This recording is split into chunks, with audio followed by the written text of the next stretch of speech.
In this episode, you'll learn how to use start image and end image to control a video from the first frame to the last. Start by choosing a video model. In this example, we're using Kling 01.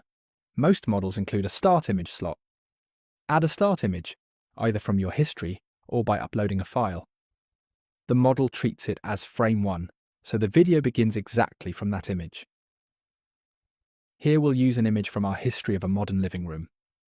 Drag it into start image. Now the first frame is locked to this scene.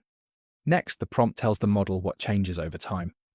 Be specific about 3 things: what moves, how the camera moves, and what must stay consistent.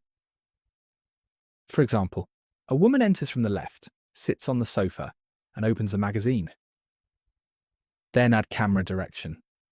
Slow dolly in, eye-level framing, smooth motion, natural pacing. And add constraints. Keep the same living room layout, lighting, and furniture.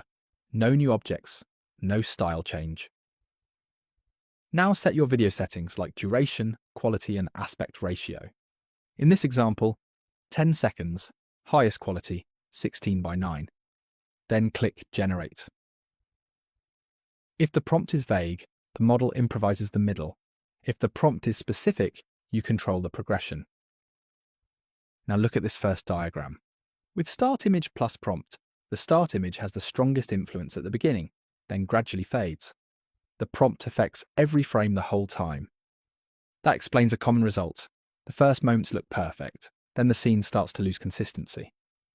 When that happens, do one of 3 things: reinforce constraints in the prompt, reduce how much is changing, or shorten the duration. Now let's add an end image. Some video workflows include an end image slot, which lets you target a specific final frame. This is useful when you already know exactly how the video should finish, like the final pose, composition, or character placement.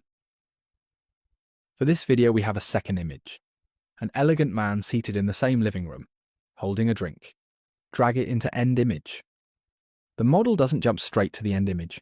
It treats it as a destination, and your prompt defines the transition from the first to the last frame. So write the journey from start to finish. Call out the beats, not just the end point. For example, the camera starts close behind the man as he walks toward the sofa. It follows him with a smooth, steady, forward movement. When he reaches the sofa, he turns naturally and sits down facing the camera. The shot ends showing him seated, holding the drink, matching the end image composition. Then keep constraints consistent. Same living room, same lighting, same time of day, consistent realism. Set your settings again, 10 seconds, highest quality, 16:9. Click Generate. Now look at the second diagram. With start image plus end image plus prompt, the influence of the start image drops over time, and the influence of the end image increases as you approach the final frames. But the prompt still affects every frame. Here's the core idea to remember.